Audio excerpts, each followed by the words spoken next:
জগৎগুরু বিশ্বগুরু হুজুর আমার তার প্রাণ প্রিয় সাহাবী হযরত উমর ইবনুল খাত্তাব আল্লাহ রাসূলকে তার বাড়িতে মেহমানের দাওয়াত করতে, মেহমানদারি করতেই পারে।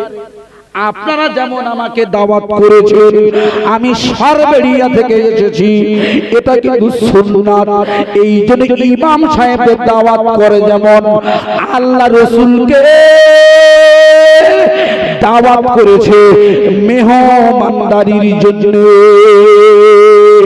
কিন্তু হঠাৎ করে আল্লাহর নবীর দরবারে উপস্থিত হয়েছেন ওমর ইবনুল খাত্তাব। গিয়ে বলছি, হুজুর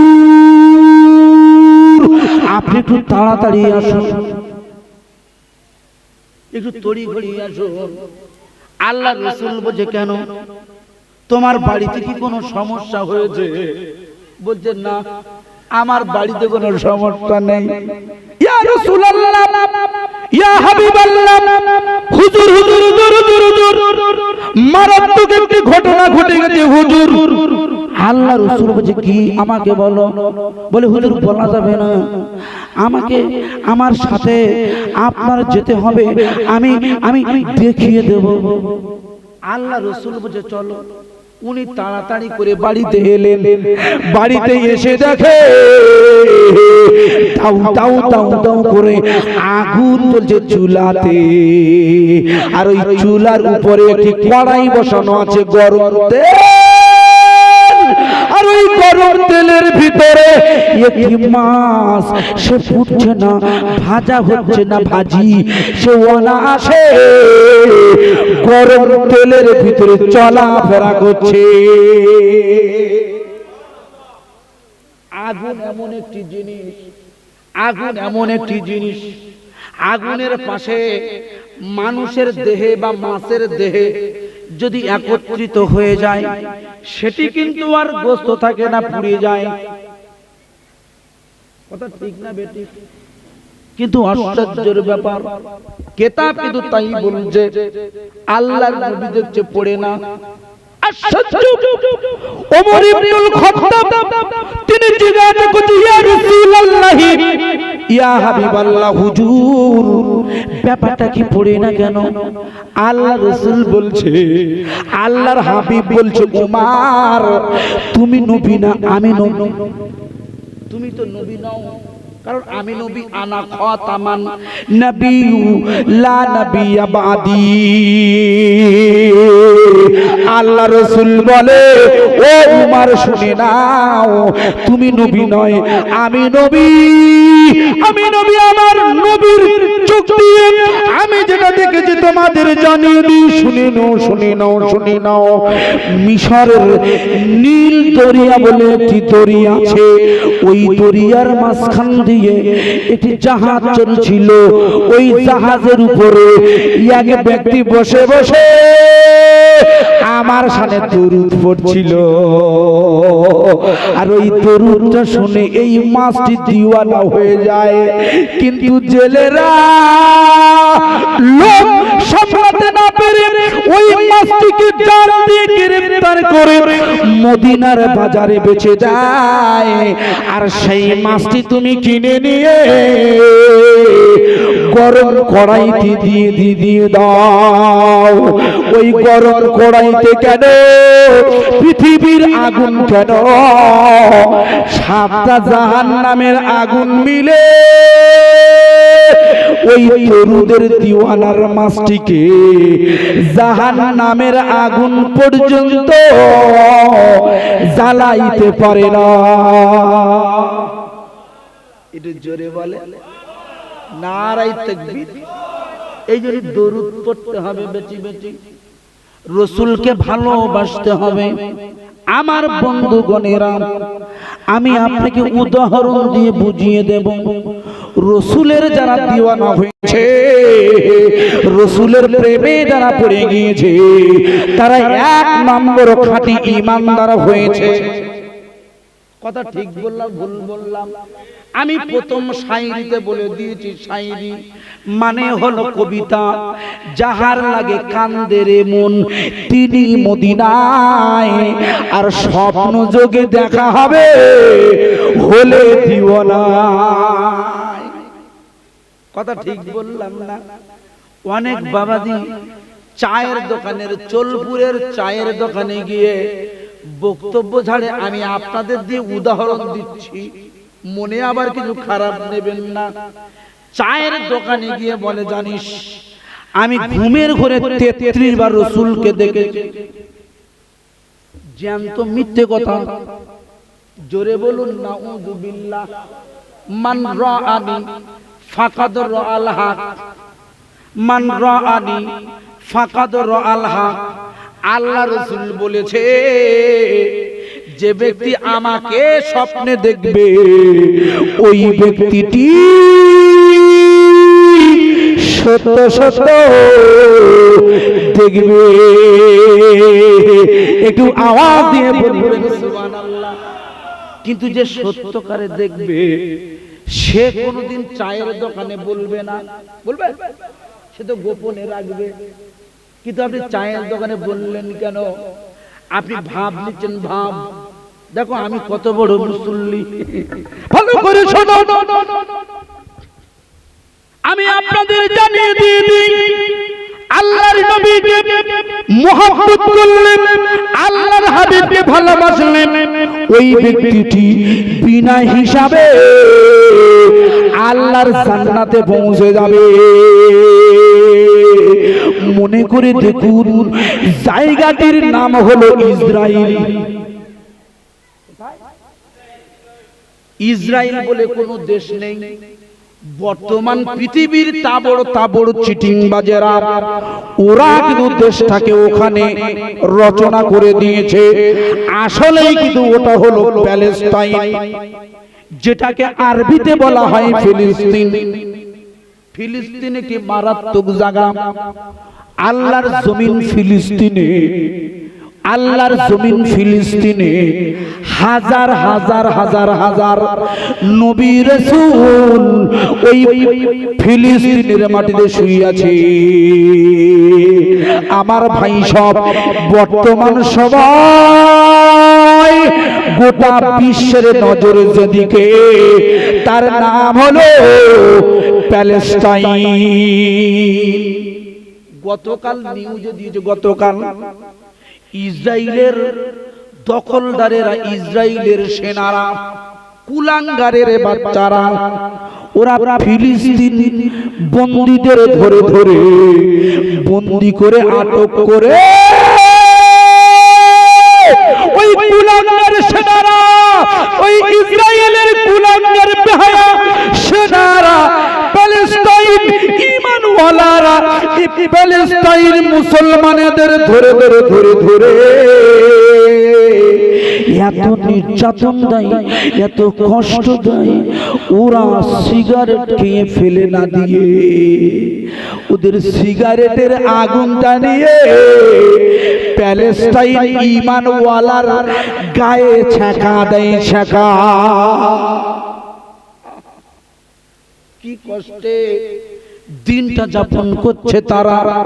আমার ভাই সবেরা, ঠিক ওই রকম মেহনতের মধ্য দিয়ে আমি আপনাকে বয়ানটা শোনাচ্ছি। বুঝতে পারছে না হয়তো, মাইকের যা সিস্টেম এটাই বলছে। বন্ধু ভালো করে শুনে নিন, শুধু মেহফিল করলে হয় না, সাউন্ডটাও কিন্তু ভালো রাখতে হয়। আমার বন্ধু, আমি এক লাইনে বলে দিয়েছি, জ্ঞানী মানুষ বুঝবেন, ব্যাখ্যায় যাব না। ভালো করে শোনো। ওই ইসরায়েলের জমিনে, প্যালেস্টাইনের জমিনে মনে করে দেখুন, এখান থেকে ৩৫০০ বছর আগে, এখান থেকে ৩৫০০ বছর আগে একটি নবী ছিল। নবী নবী নবী, যে নবী নাম আপনার লিখে রাখুন। নবীজির নাম হলো হযরত নবী মুসা কালিমুল্লাহ। কি নবী? মুসা কালিমুল্লাহ। ইনি একজন আল্লাহর প্রেরিত নবী। ওনার প্রতি যে কিতাবটি নাজিল হয়েছিল ওই কিতাবের নাম লিখে রাখুন তাওরাত। কি কিতাব? তাওরাত, যাকে তাওরাত বলা হয়েছে। মনে করে দেখুন, ওই যুগে একটি কুখ্যাত কুলাঙ্গার জন্ম হয়েছিল, নেতানিয়াহুর মতো কুলাঙ্গার, তার চেয়েও বড় কুলাঙ্গার। ওই কুলাঙ্গারের নাম সবাই জানেন আপনারা, শুধু ধরিয়ে দিলে বলতে পারে যার নাম হলো কিন্তু মিস্টার ফেরাউন। কথা ঠিক বলছি না ভুল বলছি? যেখানে যে নদীতে, যে নদীটা আল্লাহর রহমতের নদী বলা হয়েছে, ওই নদীতে আল্লাহ চুবিয়ে চুবিয়ে চুবিয়ে চুবিয়ে তাকে মেরে দিয়েছে। আমার ভাই ভালো করে শোনো, ওই নীল নদে মুসা নয় ফেরাউনকে আল্লাহ চুবিয়ে মেরেছে। আশ্চর্য হয়ে যাবেন গোটা পৃথিবীতে। এই জায়গাটায় গোটা পৃথিবীর বিজ্ঞানীরা সবাই হোপলেস খেয়ে গেছে। হোপলেস কি করে জানেন? মানুষ যখন মারা যায়, মানুষ একটা মানুষ মারা গেল, ওই মানুষের দেহটা পচতে মিনিমাম 3 থেকে 4 দিন সময় লাগে, তার বেশি যায় না, খচে খচে পড়ে যায়। ঠিক বলছি না ভুল বলছি? ভালো করে শোনো, ফেরাউন মারা গেছে কত বছর? 3500 বছর। বর্তমানের বিজ্ঞানীরা ওই লাশটাকে নিয়ে রিসার্চ করছে। অন্য মানুষের লাশ পচে যায়, কিন্তু এ শয়তানের লাশটা পচে না কেন? আল্লাহ ঘোষণা দিয়েছে কোরআনে, ওই ব্যক্তির লাশটা শুটকি করে রেখে দেব।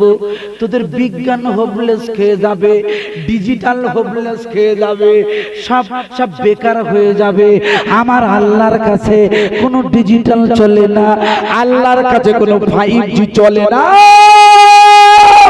আমার আল্লাহ ফিরাউনকে ঘোষণা দিয়ে রেখেছে, তার লাশটা জীবনে মানে কিয়ামত পর্যন্ত বুঝবে না। আর আজ পর্যন্ত মিশরের পিরামিডে চলে যান, মিশরের মিউজিয়ামে চলে যান, ওই জায়গায় তার লাশকে রাখা হয়েছে, যেটা বিনা মমিতে বিনা মেডিসিনে শুইয়ে রাখা হয়েছে। আর লাগাতার বিজ্ঞানীরা রিসার্চ করছে লাশটা পচে না কেন। ওদের কোনো থিওরিতে ধরা পড়ে না। এটাই হলো আল্লাহর কুদরত। একটু আওয়াজ দিয়ে বলবেন সুবহানাল্লাহ। একটু জোরে বলা যায় না? আরে নারায়ে তাকবীর, আরে নারায়ে তাকবীর। আমার ভাই সব ভালো করে শুনুন, ওই কুখ্যাত ফেরাউনের জমানায় আমাদের একটি প্রিয় নবী পৃথিবীর জমিনে দিনের পানি দিয়েছে। দিনের মানে ওই নবীর নাম যেটি নবী মুসা কালিমুল্লাহ আলাইহিস সালাতু ওয়াস সালামের যুগে এক ব্যক্তি ছিল যার হায়াত ছিল 200 বছর, 200 ইয়ার্স। কত বছর? 200 বছর। আপনাদের এলাকায় কোন ব্যক্তি কি 200 বছরে বেঁচেছে? 150? তাও না, 40 পটল তোলে, চলে না? এখনকার যুবক ছেলেরা মনে মনে করে যে বুড়োরা আগে মরবে, তারপরে আমরা। ঠিক বলছি না? আমরা মনে করি না সাধারণত যে যাদের দাড়ি পেকে গেছে তারা আগে মরবে, আমরা একটু পরে মরব। হায়াতের মালিককে, মৌতের মালিককে আল্লাহ শব্দ মালিক কোরআনে বলে দিয়েছে, কুল্লু নাফসিন যায়িকাতুল মাউত। ওখানে বলা হয়েছে কি যে বুড়োরা বৃদ্ধরা আগে মরবে, তারপরে জওয়ানরা মরবে। তাহলে ভয় আছে না কেন? ও তরুণ নওজোয়ানেরা, আমার বন্ধুরা, আপনাকে ভয় করতে হবে মরণের। মরণের ভয় যত পাকা হবে তত আপনার ঈমান কিন্তু মজবুত হয়ে যাবে। একটু আওয়াজ দিয়ে বলুন সুবহানাল্লাহ। ভাই সব ভালো করে শোনো, 200 বছর হায়াত নিয়ে বনি ইসরাইলের এক যুবক বনি ইসরাইলের এক যুবক 200 বছর হায়াত পেয়ে আল্লাহর নাফরমানি করেছে টানা 200 বছর। আমরা যদি 40 বছর হায়াত পাই, আপনাকে যদি 50 বছর হায়াতটা বাড়িয়ে দেওয়া হয়, আপনি বেশি বেশি ইবাদত করবেন, বেশি বেশি আমল করবেন। কেন? মরণের পরে গ্রেফতার হতে হবে। জাহান্নাম জান্নাত ফুল সিরাত মিজান আছে তাই, ঠিক না? ভালো করে শোনো, কিন্তু 200 বছর হায়াত পেয়ে ওই বনি ইসরাইলের ব্যক্তিটি আল্লাহর নাফরমানি করেছে, আল্লাহর বিরোধিতা করেছে, আল্লাহর বিরুদ্ধে সংগঠন করেছে। এমন কি নবী মুসা আলাইহিস সালাতু ওয়াস সালামকেও নাফরমানি করেছে। একত্ববাদী আল্লাহ তার বিরুদ্ধাচরণ করেছে। হঠাৎ করে ওই ব্যক্তিটি মারা গিয়েছে। মারা 200 বছর হোক, 500 বছর হোক, মানুষকে তো মরণশীল, মরতেই হবে। মরণ থেকে আমরা পালিয়ে বেড়াই, কিন্তু ওই মরণ থেকে কেউ, আদম নবী থেকে এই পর্যন্ত কেউ পালিয়ে বাঁচতে পারে নাই। কথা ঠিক না বেটি? মরতে হবে। আল্লাহ রাসূল বলছে মরণ, ঈমানদার মরণের আগে মরণ। মৃত্যু যখন আসবে, কখন আসবে তার ঠিক নাই, কিন্তু তার আগে এমন ভাবে তুমি দুনিয়ায় চলো যেন তুমি মারা গেছো। কিন্তু বর্তমান মুসলমানের ওই কিছু কিছু তরুণ নওজোয়ান বেহায়ারা সবাই না, তবে আমার নিজের চোখে দেখা, তাই বলছি, 1 জানুয়ারিতে এরা লাড়ে লাপ্পা করে, মেয়ে ছেলেদের উলঙ্গ করে রাস্তার পাশে জেনা ব্যভিচারে লিপ্ত হয়ে যায়। আল্লাহ কি এদের ছেড়ে দেবে? জাহান্নামের আগুনে বেগুন ভাজার মতো করে ভাজবে। ভালো করে শুনে নিন, মারা গেছে কে? বনি ইসরাইলের ব্যক্তিটা যখনই মারা গেছে, নবী মুসা কালিমুল্লাহ তার উম্মতদের অর্ডার দিয়ে দিয়েছে, ওরে আমার উম্মতেরা, আমার জমানা থেকে ভাইরাস বিদায় হয়ে গেছে, কুলাঙ্গার চলে গেছে। এখন তোমরা একে ঠ্যাং ধরে খানায় ফেলে দাও। খানা কোথায়? খানায় কি ফেলে? কুকুর মরা, বিড়াল মরা, শোর মরা, গরু মরা, মুরগি মরা। ওখানে ভালো কিছু ফেলা হয় না, ওখানে নোংরা জিনিস ফেলতে হয়। নবী মুসা অর্ডার অনুযায়ী কাজ হয়ে যায়। তার উম্মতেরা ওই লাশটিকে টেনে টেনে টেনে ঠ্যাং ধরে খানার ভিতরে ফেলে দেয়। খানা কয়েক মিনিটের মধ্যে আল্লাহর মালাইকা ফারিস্তা হযরত জিবরিল আমিন এসে সালাম দিয়েছে, সালাম আসসালামু আলাইকা ইয়া নবী মুসা কালিমুল্লাহ। হযরত নবী মুসা বলছে, জিবরাইল, ও ভাই জিবরিল আমিন ওরফে রুহুল আমিন, আপনি এই উদ্ভট সময় আমার কাছে কেন? আপনার এখানে আগমনের হেতুটা কি? আচমকা কেন এলেন? হযরত জিবরিল আমিন বলছে, হুজুর, আপনারা শুনতে পাচ্ছেন তো?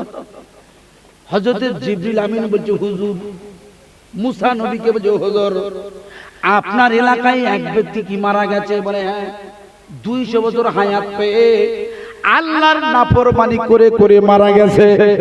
আর আমরা সবাই জানি যারা আল্লাহর নাফরমানি করে করে করে করে মারা যায়, এরা জান্নাতে না গিয়ে জাহান্নামে। হুজুর, ইয়া নবী মুসা কালিমুল্লাহ, আল্লাহর ওয়াদার অনুযায়ী আমি আপনাকে জানালাম, ওই ব্যক্তিকে তুলে সুন্দর করে গোসল করিয়ে কাফন করে আতর লাগিয়ে জানাজা দিয়ে দাফন করুন। দাফন। নবী মুসা বলছে, জিবরাইল, এ কেমন করে হয়? এক ব্যক্তি আল্লাহকে নফরমানি করেছে। নফরমানি শব্দের অর্থ কি? নফরমানি শব্দের অর্থ হলো বিরুদ্ধচারণ। তৌরাতকে মানে না, মুসাকে মানে না, আল্লাহকে মানে না, আল্লাহর বিধানকে মানে না। এতগুলো শব্দের অর্থ হলো নফরমানি। ভালো করে শুনবে, নফরমানি করে 200 বছর, তারপরেও কিন্তু তাকে বলছে জানাজা দিয়ে দাও, তার তামাম জীবনের গুনাহ খাতা মাফ করে দিলাম।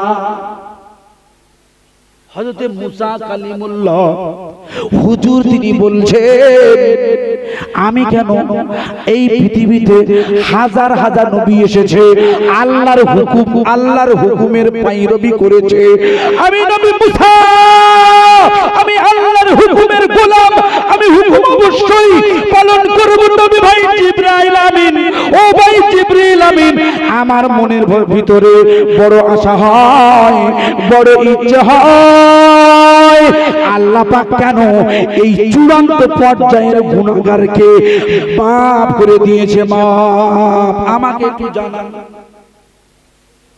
হযরত জিবরিল আমিন বলছে, হুজুর আপনার উপরে তৌরাত গ্রন্থটা নাজিল করা হয়েছে। বলে ইয়েস, হ্যাঁ অবশ্যই তৌরাত গ্রন্থ নাজিল হয়েছে। মনে করে দেখুন হুজুর, ওই তৌরাত গ্রন্থে এক ব্যক্তির নাম বারে বারে আল্লাহ উল্লেখ করেছে।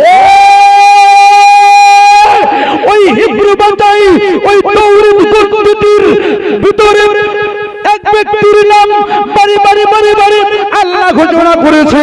ওই ব্যক্তিটির নাম কি? বুঝে কেন? ওই ব্যক্তিটির নাম যিনি আখেরি জামানার পয়গম্বর হবে, যিনি আখেরি নবী হবে, তার নাম হলো নবী মুহাম্মদুর রাসূলুল্লাহ। একটু আওয়াজ দিয়ে বলবেন সুবহানাল্লাহ। এর জোরে বলা যায় না সুবহানাল্লাহ? নারায়ে তাকবীর। বলছে হুজুর আপনার এই উম্মত 200 বছর বেঁচে থাকা ব্যক্তি সারা জীবন গুনাহ করে একদিন রাতের বেলা তৌরাত গ্রন্থটা খুলে, তৌরাত গ্রন্থটা খুলে আল্লাহর কোন নিয়ম মানে না, কোন হুকুম মানে না। দেখে দেখে দেখে দেখে ওই নবী মুহাম্মাদের নামটা যখনই পেয়েছে, বনি ইসরাইলের নাফরমানি ব্যক্তিটি আল্লাহর নবীকে এত মহব্বত করে, আল্লাহর রাসূলকে ভালোবেসে তার নামের উপরে চুমা দিয়ে দিয়েছে, চুমা। ইয়া নবী মুসা, আপনার পরের যে নবী মুহাম্মদুর রাসূলুল্লাহ, তার নামের প্রতি এই ভালোবাসা দেখানোর জন্য আমার আল্লাহ তাআলা তাকে তার হাজার হাজার গুনাহকে maaf করে দিয়ে, তার तमाम জীবনের অপরাধগুলি ক্ষমা করে দিয়ে নবী মুহাম্মাদের নামের ওসিলা দিয়ে তাকে জান্নাতি বানিয়ে দিয়েছে। একটু আওয়াজ দিয়ে বলবেন সুবহানাল্লাহ। একটু কলমা জিকির করে নেব, কলমা লা ইলাহা।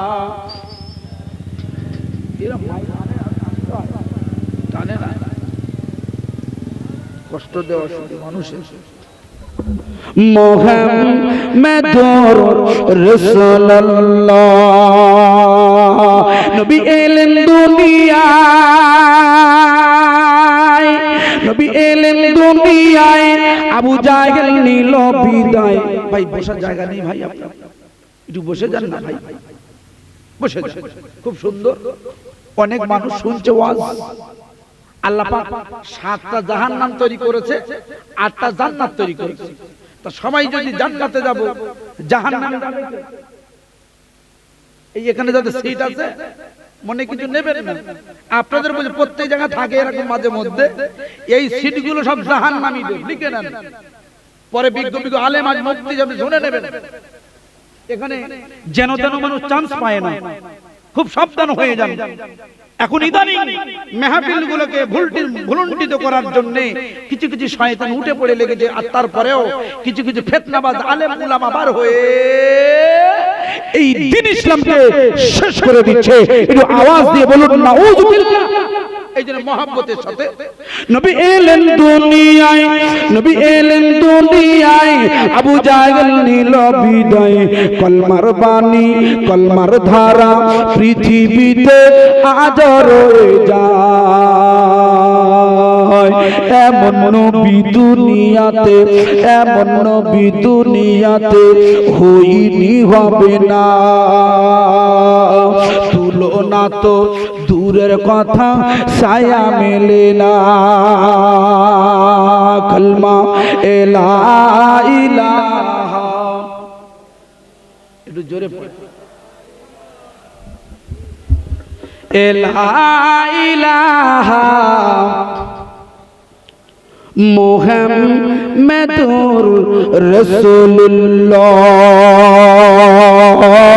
আমার ভাই সাহেবেরা, আমি এতক্ষণ আলোচনা করে আমি আপনাকে জিজ্ঞাসা করতে চাইছি, একজন প্রশ্নের উত্তরটা দেবে, খুব সহজ কোশ্চেন। বলুন তো বন্ধু, বলুন তো বন্ধু, আল্লাহর নবী পৃথিবীর জমিনে কত সালে এসেছেন? কত সাল? কে বলেছেন? আলহামদুলিল্লাহ।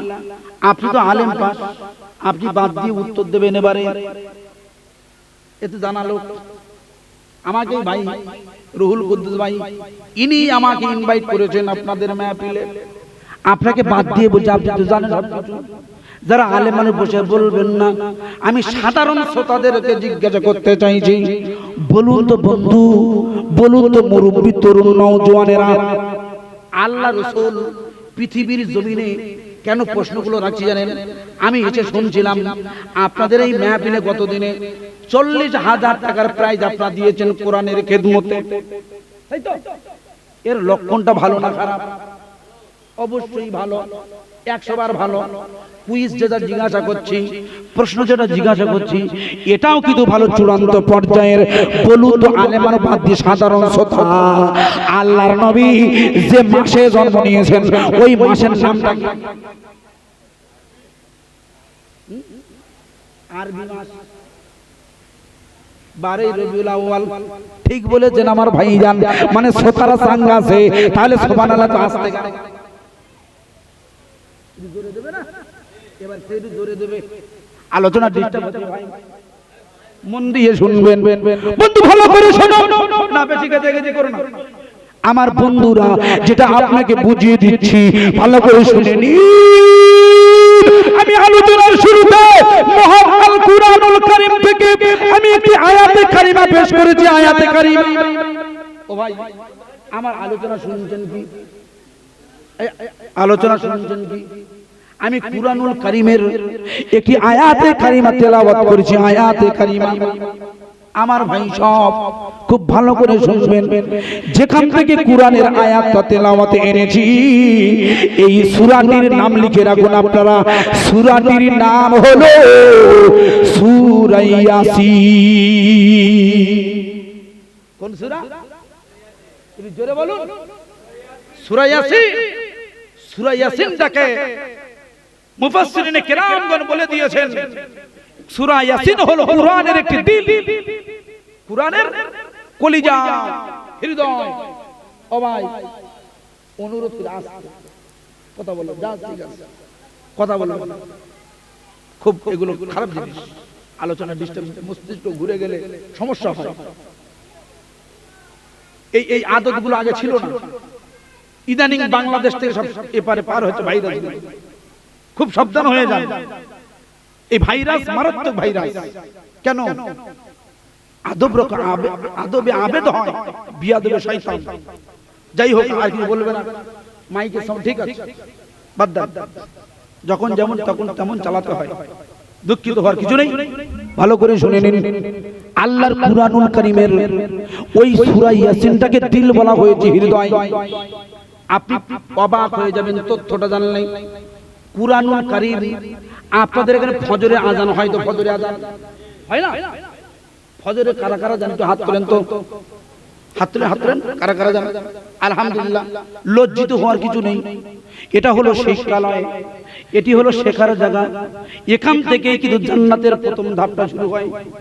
ভালো করে শোনো, ঈমানওয়ালা মহিলারা, ঈমানওয়ালা আমার বাবাজিরা, ঈমানওয়ালা তরুণ নওজোয়ানেরা, ওই ওই ফজরের নামাজের পরে ঘুরে বসে দোয়া করার পরে একটি সূরা তেলাওয়াত হয়। ওই সূরাটির নাম হলো সূরা ইয়াসিন। আল্লাহ রাসূল বলে, যে ব্যক্তিটা ফজরের পরে সূরা ইয়াসিন প্রথম থেকে শেষ পর্যন্ত একবার তেলাওয়াত করবে, ওই ব্যক্তির নামায় আমলে পূর্ণাঙ্গ কোরআন শরীফের সওয়াব 10 খতম লেখা হবে। একটু জোরে বলবে না সুবহানাল্লাহ? নারে তাকবীর, নারে তাকবীর। আমার ভাই হিসাবে ভালো করে শুনতে থাকো।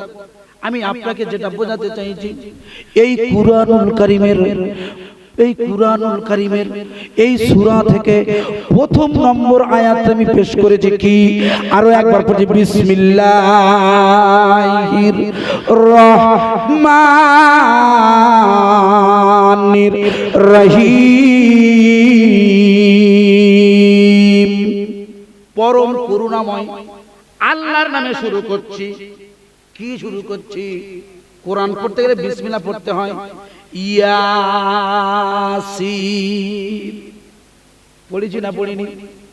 পৃথিবীতে আল্লাহ চ্যালেঞ্জ করে দিয়েছে, কোন বিজ্ঞানী কেন, কোন পণ্ডিত কেন, কারের বাপের ক্ষমতা হয়নি এই ইয়াসিনের অর্থ বলতে পেরেছে? কেউ পারেনি, আমিও পারবো না। অতএব ওটা বাদ দিয়ে দেওয়া যাক। এটিকে মুফাসসিরিন এক কথায় বলে দিয়েছে, এটাকে বলা হয় যে হুরুফে মুকাত্তাআত। এর কোনো অর্থ হয় না, রাসূল জানতেন কিন্তু বলেননি। ভালো করে শোনো, তারপরের আয়াতে চলে যাই, ওয়াল কুরআনিল হাকীম। আমি কেন এই কোরআনের আয়াত এখানে আনলাম? আপনারা সব বিজ্ঞ শ্রোতা এখানে বসে আছেন, বিজ্ঞ। আমি আপনাদের শিক্ষিত মনে করছি, তাই আমি আপনাকে বলতে চাইছি, বলুন তো কোরআনের আয়াতটা রেখে দিয়ে আমি আপনাকে জিজ্ঞাসা করছি, গোটা বিশ্বের এক নম্বরে আমাদের ভারতবর্ষ গত কয়েক মাস আগে ইতিহাস রচনা করেছে। ইতিহাস রচনা মনে করে দেখুন, মধ্যপ্রদেশ নয়, অন্ধ্রপ্রদেশ থেকে আমাদের গত কয়েক মাস আগে একটি চন্দ্রযান গিয়েছিল। চন্দ্রযান গিয়েছিল কি? কোথায় নেমেছিল? দক্ষিণ মেরুতে, চাঁদের দক্ষিণ মেরুতে নেমেছে। নেমে যাওয়ার পর আমাদের নরেন্দ্র মোদী, উনি কিন্তু মারাত্মক বগল বাজিয়েছিল। আমরাই করেছি, করে দিয়েছি, ঘোড়ার ডিম করে দিই, সব করে দিয়েছি। বলেছি না বলেনি? ভালো করে বুঝবেন বন্ধু, শুনে নরেন্দ্র মোদী বলেছিল সেই সময় আমরা পৃথিবী জয় করে ফেলেছি, কিন্তু সেই বিক্রমের আর কোনো খোঁজ নেই। আমার বন্ধুরা 600 থেকে 700 কোটি টাকা খরচ করে সব দেখা হয়ে গিয়ে গরিব মানুষের টাকা। আমার প্রশ্ন ওদিকে নয়, মনে করে দেখুন ওই ঘটনাকে কেন্দ্র করে বাংলাদেশের কুখ্যাত এক মহিলা, যার নাম হলো মিস তসলিমা নাসরিন। আপনারা দেখেছেন? কোথায় দেখেছেন? ইউটিউবে দেখেছেন? বাস্তবে দেখেননি? মেয়ে ছেলেটা হলো 1 নম্বর বেহায়া। এই পর্যন্ত চুল, ছেলেদের মতো ড্রেস পরে, আবার প্যান্ট শার্টও পরে। মাল কদিন আগে সিঁড়ি থেকে পড়ে ঠ্যাং ভেঙে গিয়েছে। জোরে বলো সুবহানাল্লাহ। জোরে বলা জানো সুবহানাল্লাহ? আরে জোরে বলো সুবহানাল্লাহ। কেন সুবহানাল্লাহ বলতে বলতে ভালো করে বুঝবে। চন্দ্রযান 3 যখন তাদের জমিনে ল্যান্ডিং করেছিল, মিস তসলিমা নাসরিন ভারতবর্ষের জমিন থেকে নরেন্দ্র মোদীর সুনীতাল ছায়াতল থেকে কলম দিয়ে লিখে দিয়েছিল, মুসলমানদের টার্গেট করে গোটা বিশ্বের মুসলমানদের অপমান করে, কুরআনের অপমান করে বলেছিল, ওরে পৃথিবীর মুসলমান শোনো, তোমরা যতদিন কুরআনকে বিজ্ঞানের কিতাব ভাববে, বিজ্ঞান, ততদিন তোমার দৌড় থাকবে মসজিদ পর্যন্ত। মসজিদ বলেছি না? বলে আশ্চর্য হয়ে যাবে। আমাদের কোরআন নাকি বিজ্ঞান নেই, কোরআনে কোনো বিজ্ঞান নেই। কোরআন নাকি একটা ধর্মগ্রন্থ। ধর্মগ্রন্থ বটে, কিন্তু কোরআনের ভিতরে যা বিজ্ঞান আছে, কোরআনের ভিতরে যা ইতিহাস আছে, কোরআনের ভিতরে যা ভূগোল আছে, কোরআনের ভিতরে যা বিষয় আছে, ওই রকম ভূগোল, ওই রকম বৈজ্ঞানিক তত্ত্ব, ওই রকম ইতিহাস পৃথিবীর কোন কিতাবে পাওয়া যায় না। একটু চিল্লে বলবে সুবহানাল্লাহ। আমি তার প্রমাণ দেব সূরা ইয়াসিন থেকে। ও আমাদের চ্যালেঞ্জ করে দিয়ে কোরআন বিজ্ঞান হতে পারে না, কিন্তু আল্লাহ বলছেন ওয়াল কুরআনিল হাকীম, আমি কসম করছি বিজ্ঞানময় কোরআনে। কসম করছে কে? আল্লাহ কসম করছে। কেন? ইন্নাকা 3 নম্বর আয়াত, ইন্নাকা লা মিনাল মুরসালিন, হে নবী অবশ্যই আপনি রাসূলদের অন্তর্ভুক্ত। অবশ্যই। আমি অত ব্যাখ্যায় যাব না, আমি বিজ্ঞানটাকে নিয়ে ব্যাখ্যা করছি, শুনতে থাকুন বন্ধু। মনে করে দেখুন, এখান থেকে 30 থেকে 40 বছর আগে আপনারা প্রাইমারি স্কুলে পড়েছেন, আপনাদের চলপুর প্রাইমারি স্কুল আছে না? কত সালে স্থাপিত হয়েছে? এখান থেকে মিনিমাম 50 বছর আগে এখানে যারা মুরব্বীরা বসে আছেন, অনেকেই কিন্তু ক্লাস 3 তে পড়েছেন ওই প্রাইমারি স্কুলে। এখান থেকে 30 বছর আগেকার সিলেবাসে দেখবেন ক্লাস 3 তে একটি চ্যাপ্টার ছিল, চ্যাপ্টার, ওই চ্যাপ্টারে 5খানা ছবি দেওয়া ছিল। 1 নম্বরে একটা ছোট বাঁদরের, 2 নম্বরে একটু আর একটু বড় বাঁদরের, 4 নম্বরে একটু আর একটু বড় মানুষের মতো লেজ নেই, 5 নম্বরে পুরো মানুষ। মানে বোঝাতে চাইছে, বিজ্ঞান বলতে চাইছে মানুষ এসেছে বাঁদর থেকে। বাঁদর আমাদের পূর্বপুরুষ, বাঁদর বাঁদর বাঁদর বাঁদর। সকলে আওয়াজ দিয়ে বলুন নাউজুবিল্লাহ। বিশ্বাস হয় ভাই? বাঁদর থেকে বিশ্বাস হয়? এখনকার বিজ্ঞানীরা বলেন না বাঁদর থেকে কি করে হবে, কিন্তু তখনকার বিজ্ঞানীর নামটা লিখে রাখুন। ব্রিটিশ বিজ্ঞানী মিস্টার ডারউইন, তিনি লিখে দিয়েছেন কলম দিয়ে, পৃথিবীর মানুষের উৎপত্তি হয়েছে বাঁদর থেকে, বাঁদর থেকে। কিন্তু বর্তমান 2023 আর 24 বিজ্ঞানীরা ওরা কলম দিয়ে লিখে দিয়েছে পৃথিবীতে মানুষের উৎপত্তি হলো অ্যাডাম থেকে। অ্যাডাম, ADAM, অ্যাডাম, যার মানে হলো আলিফ দাল মিম, আদম সফিউল্লাহ। আমরা সবাই জানি আমাদের আদি পিতা নবী হযরত আদম সফিউল্লাহ মা হাওয়া আলাইহিস সালাতু ওয়াস সালামের বিবাহের সম্পর্কের মধ্য দিয়ে পৃথিবীর জমিনে মানুষ সৃষ্টি করেছে। মানুষ, ও শালারা বলছে বাঁদর থেকে। আমি আরো তথ্য দিয়ে বলতে পারি, আমি ব্যাখ্যায় পরে আসছি। আমি আপনাকে বুঝিয়ে দিতে চাইছি মানুষ কি করে আদম থেকে তৈরি হয়েছে, এটাই আমি প্রমাণ করতে চাইছি। চলুন আমরা মক্কা শরীফে চলে। মক্কা শরীফ